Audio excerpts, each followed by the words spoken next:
बिस्मिल्लाहिर्रहमानिर्रहीम। अस्सलाम वालेकुम। आप देख रहे हैं अलिफ न्यूज़ और मैं हूं आपके साथ माजिद अली। शामिल करते हैं आज की हेडलाइंस। वज़ीर-ए-आज़म शहबाज शरीफ की भारतीय वज़ीर-ए-आज़म नरेंद्र मोदी को संजीदा और मस्बत मुज़ाकरात की दावत। रूसी सदर व्लादिमीर पुतिन की यूक्रेन को मगरबी हथियारों की बढ़ती हुई तरसील पर तनकीद। रूसी सदर व्लादिमीर पुतिन और तुर्क सदर रजब तैयब एर्दोगान में टेलीफोनिक राब्ता। यूक्रेन रूस कैदियों के तबादले पर गुफ्तगू। चीन को 6 दहाइयों में पहली बार आबादी में कमी का सामना। पाबंदियों के बावजूद ईरानी तेल की बरामदात में इजाफा। फ्रांस का बिजली मंसूबे के लिए पाकिस्तान को कर्ज देने का ऐलान। IMF के मुतालबे पर 200 अरब के नए टैक्स लगाने की तैयारी। पेट्रोलियम मसनूआत की खरीदारी। रूसी वजीर तवानाई आज पाकिस्तान पहुंचेंगे।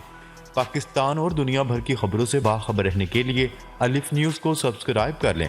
हेडलाइंस आपने जानी, अब बढ़ते हैं खबरों की तफसीलात की तरफ। वज़ीर-ए-आज़म शहबाज शरीफ ने भारतीय वज़ीर-ए-आज़म नरेंद्र मोदी को संजीदा और मस्बत मुज़ाकरात की दावत दे दी। पाकिस्तानी वज़ीर-ए-आज़म शहबाज शरीफ ने भारतीय हम मनसब को मुज़ाकरात की पेशकश करते हुए कहा कि वज़ीर-ए-आज़म नरेंद्र मोदी को संजीदा और मस्बत मुज़ाकरात की दावत देता हूँ। पाकिस्तान और भारत को फजूल की कशमकश और मुखासमत से निकलना होगा और दोनों मुल्कों को अवाम की तरक्की के लिए काम करना होगा। अगर भारत अपना रवैया तब्दील करके मुज़ाकरात करे तो हमें भी तैयार पाएगा। दोनों ममालिक के पास मादनी ज़खायर नहीं है, हमारा मजबूत असासा अफरादी कुव्वत है। उन्होंने कहा कि पाकिस्तान और भारत ने 3 जंगें लड़कर भूख बेरोजगारी के सिवा कुछ नहीं पाया। अवाम अफलास की जिंदगी गुजारने पर मजबूर हो गए।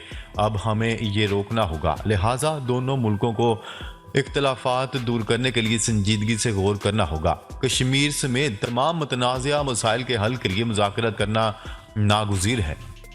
शहबाज शरीफ का मजीद कहना था कि भारत को कश्मीर में इंसानी हकूक़ की खिलाफ वर्जियाँ रोकना होंगी। भारत ने 2019 के मुतनाज़िया आर्टिकल से कश्मीर की असूली हैसियत को पामाल किया है। भारत में अक़लियतों के खिलाफ जो कुछ हो रहा है सबके सामने है।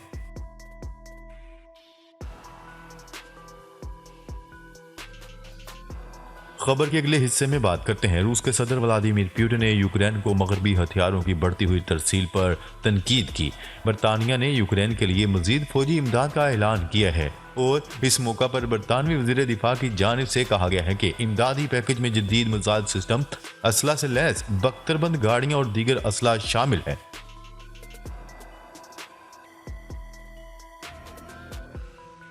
खबर के अगले हिस्से में बात करते हैं। रूसी सदर व्लादिमीर पुतिन और तुर्क सदर रजब तैयब एर्दोगान का टेलीफोनिक राब्ता, जिसमें अहम अमूर पर तबादला ख्याल हुआ। मॉस्को से क्रेमलिन का कहना है कि दोनों सदरों ने यूक्रेन और रूस के दरमियान कैदियों के तबादले पर बातचीत की।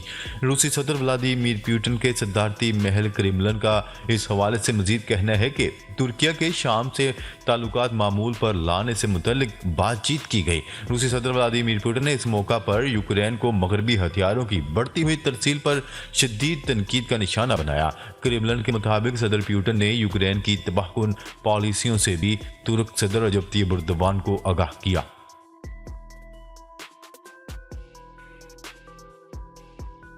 खबर के अगले हिस्से में बात करते हैं। दुनिया के सबसे बड़ी आबादी वाले मुल्क को आबादी के बहरान का सामना दरपेश।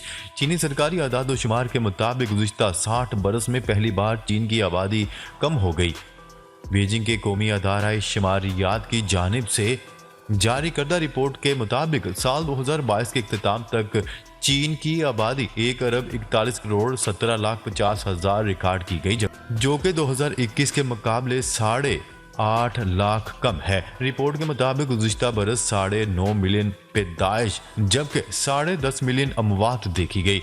चीनी तजियाकारों ने अफरादी कुव्वत की उम्र के साथ शरह पैदाइश में रिकॉर्ड कमी के बायस इंतबाह जारी किया है कि मुल्की माशी तरक्की और अवामी ख़जाने पर दबाव बढ़ सकता है। याद रहे कि इससे कबल चीन की आबादी में 1960 की दहाई में कमी देखने में आई थी। चीन ने ज़्यादा आबादी के खौफ की वजह से 1980 में आयद एक बच्चे की पॉलिसी को 2016 में ख़त्म कर दिया था और 2021 में 3 बच्चे पैदा करने की इजाज़त दे दी थी। ताहम इसके बावजूद चीन आबादियाती कमी को रिवर्स करने में नाकाम रहा। खबर के अगले हिस्से में बात करते हैं। पाबंदियों के बावजूद ईरानी तेल की बरामदात में बड़ा इजाफा। ईरानी तेल की बरामदात 2022 के आखिरी 2 माह में नई बुलंदियों पर पहुंच गई और अमरीकी पाबंदियों के बावजूद 2023 का आगाज एक अच्छे आगाज के साथ हुआ, जिसकी मकदार 1.23 मिलियन बैरल है। तफसीलात के मुताबिक तेहरान की तेल की बरामदात को इस वक्त बड़ी कमी का सामना करना पड़ा जब साल 2018 में साबिक अमरीकी सदर डोनाल्ड ट्रंप ने 2015 में ईरान की हुकूमत को तेल की बरामदात और इससे वाबस्ता महसूलात को रोकने के लिए पाबंदियां आयद की थीं। गैर मुल्की खबरसां इदारे की रिपोर्ट के मुताबिक गुज़िश्ता साल से तेहरान और बीजिंग के दरमियान इक्तसादी शराकत दारी के नतीजे में चीन ईरानी तेल का सबसे बड़ा खरीदार है। चीन की ईरानी तेल की दरामद दिसंबर 2022 में 1.2 मिलियन बैरल योमिया रिकॉर्ड सतह पर पहुंच गई, जो गुज़िश्ता साल की इस मुद्दत के मुकाबले में 130% ज्यादा है।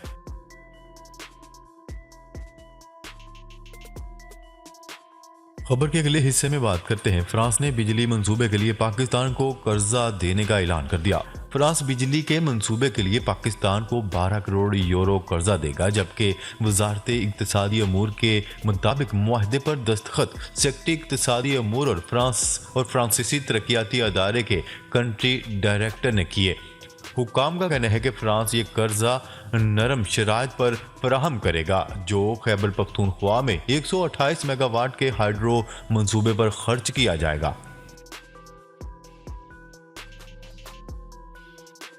खबर के अगले हिस्से में बात करते हैं। IMF के मुतालबे पर 200 अरब के नए टैक्स लगाने की तैयारी। हुकूमत IMF के साथ तातुल तोड़ने के लिए फरवरी में लगभग 200 अरब रुपए के नए टैक्स लगा सकती है, लेकिन सियासी गैर यकीनी सूरत हाल हतमी फैसलों में ताखीर कर रही है। आलमी अदारे ने रवा माली साल की पहली छमाही के आखिर तक सामने आने वाले 220 अरब रुपए का रेवेन्यू शॉर्टफॉल पूरा करने के लिए इकदाम का वादा पूरा करने का मुतालबा किया है। वज़ीर खजाना इसहाक डार ने बिजली के निर्खों में इजाफे पर बातचीत समेत नई बजट तजवीज़ पर मुशावरत शुरू कर दी।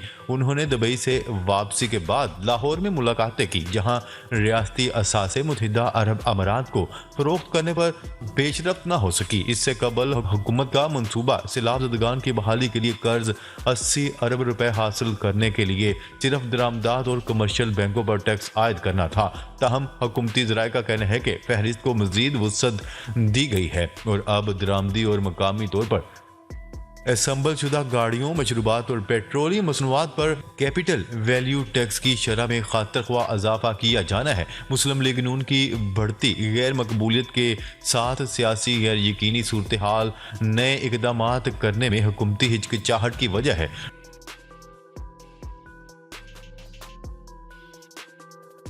खबर के अगले हिस्से में बात करते हैं। पेट्रोलियम मसनूआत और गैस की खरीदारी से मुतल्लिक रूसी वज़ीर तवानाई आज पाकिस्तान पहुंच रहे हैं। रूस और पाकिस्तान के माबैन पेट्रोलियम मसनूआत और गैस की खरीदारी से मुतल्लिक 18 से 20 जनवरी फैसला कुन इजलास वफाकी और दारुल हुकूमत में होगा। रूस से आने वाले वफ्द में तवानाई, रेलवे, कम्युनिकेशन, सनत व तजारत के अफसरान और माहिरीन शामिल होंगे। ज़राए के मुताबिक रूस से फौरी तौर पर 30% राहत पर खाम तेल और दीगर तवानाई की मसनूआत तय करने का फैसला किया गया है और रूस से सस्ती पेट्रोलियम मसनूआत मिलने की सूरत में सालाना $2 अरब ज़र मुबादला की बचत हो सकेगी। पाकिस्तानी रिफाइनरीज ने रूसी खाम तेल से पेट्रोलियम मसनूआत की पैदावार मुमकिन करार दे दी है। इंटर गवर्नमेंट कमीशन के इजलास के दौरान अदायगियों और शिपिंग का तरीकाकार भी तय किया जाएगा। नाजरीन, अब तक के लिए इतना ही। मजीद खबरें लेकर बहुत जल्द आपकी खिदमत में हाजिर होंगे। तब तक के लिए अपना ख्याल रखिएगा। अल्लाह निगहबान।